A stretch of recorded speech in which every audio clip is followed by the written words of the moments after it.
Tacos, they're fun. They don't like people. They spit at you. No, it's fun. It's going to be out August 3rd.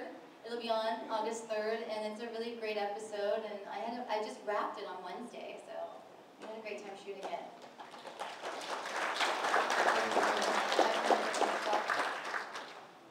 Hi, Julie. Hi. How rough was it when you were filming Rambo? It was really rough. I mean, we were in the jungles in northern Thailand, and you know, to me it was exciting. It was really a once-in-a-lifetime experience to be able to star opposite such a film icon and be a part of a boxed set. You know what I mean? A movie that's just always going to be a part of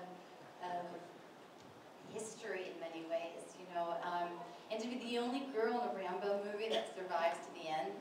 Because the girl in Rambo 2, she got the arrow. She said, "Take me with you." It's like, so I actually got to live and survive to the very end, which is very exciting. You know, it was a really rough shoot. We had death threats made against the production from the Burmese government, and it's the first time I ever had security detail. They hated me. I wasn't used to having a security guard, so I would ditch him all the time. I didn't realize the reason why was they were afraid I was going to get kidnapped by the Burmese military government, and you know, I figured I could survive. I'll be fine. They won't kidnap me. I'll scream too loud. You know, it was really an amazing experience, and just one of those jobs where you just go, this is what filmmaking is all about. Like, this is it. Like, being on location, just being immersed in it. I mean, I had to take 7 showers a night. I smelled so bad shooting that movie. I mean, it was awful. I mean, because it was 120 degrees in the jungles where we were shooting, and just the amount of sweat and dirt and just bug spray that, you know, I think I swallowed a lot of DEET when I was there. But it was really a great experience for me. Thank you very much. Thank you. Hello. Hi. I just like to say one of my favorite comedies ever made is Jawbreaker, one of your earliest movies. I'd like to know, do you have any fondest memories of filming that movie along with the late Jeff Conway? Oh, yeah, it's very sad. He was wonderful. I mean, I loved, we had that one really fun scene together, and he was so lovely and charming, and I don't think he was on drugs when we shot. He was clean. I mean, he was very happily married and clean, and his wife was there, and you know, he seemed very, he seemed recovered. Obviously, unfortunately, not for long, but it was really so much fun to shoot. All the scenes where we're walking down the hall, I had these shoes that would squeak whenever I would walk, and so we're all trying not to laugh because I sounded like a duck walking down the hall. My shoes were like, and it was really ridiculous. And we spent 2 days shooting all those, you know, those slow motion scenes walking down the hall and everything, and people would just like bust out laughing. And it was just like my shoes, for some reason, were just squeaky shoes, and it was painful. Painful. I know, right? Oh, they cut my hair right the day of filming. I had really long hair, and they cut it like the morning of to like really short. And we had to shoot one of the scenes in the car where I had to cry because the girl was dead in the trunk of the car. And all I had to do was reach up and touch the back of my neck, and I just burst into tears. My hair was gone, and I was getting married like right after the movie was wrapped, and I'm like, I have no hair, and I'm getting married, and how am I gonna go home and like show my fiance at the time, like, you know, I have no hair. So I was like, yeah, I was young. It was hair. Hi, Julie. Hi. Kind of a comment and question someone previously did. First of all, I adore the pictures of your dog that you post on Twitter. Oh. I think it's a he. And he's, Well, there's a boy and a girl. Okay, well they're Bamboo absolutely, and sugar. they're adorable. So Thank please you. keep posting. Thank And you. I noticed that you're doing some work with animal charities. Yes. I like hearing about that too. I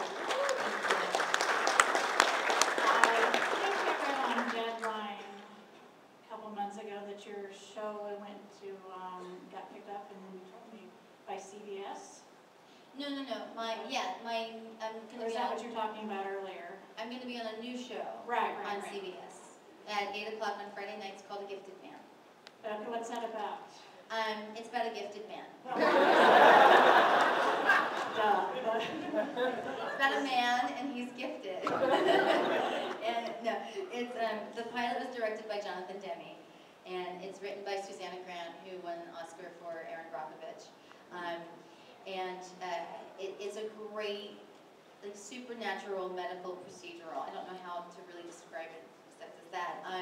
Patrick Wilson plays a very successful neurosurgeon who gets visited by his ex-wife, who happens to have died.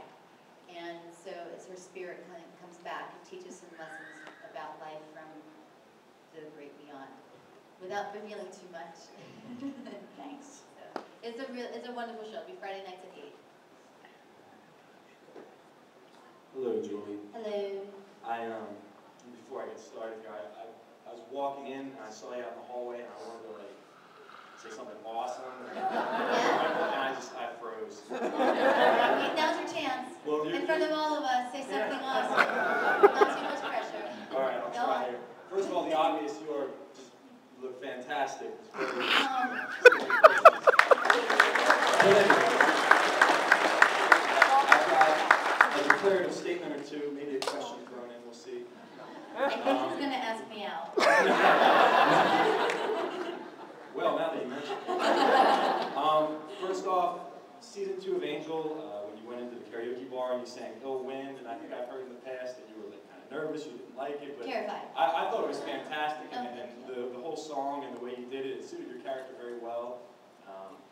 So, just congrats on that. That's the only time you will ever hear me sing. Well, it's a memorable scene for me for that season. I think that's probably my favorite season of the show.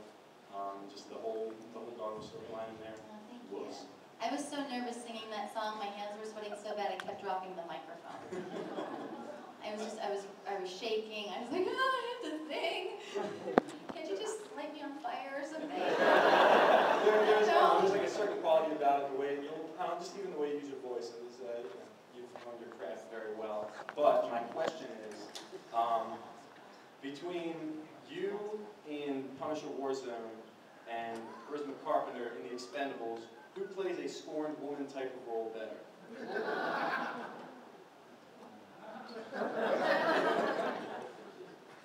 Well,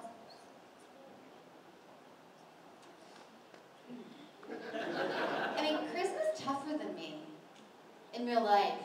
I mean, she's tough. What about when you're in man form? That Darla was a scorned woman. So, yeah. I don't know the answer. I don't know what the question is. Thank you for all your work. Thank you.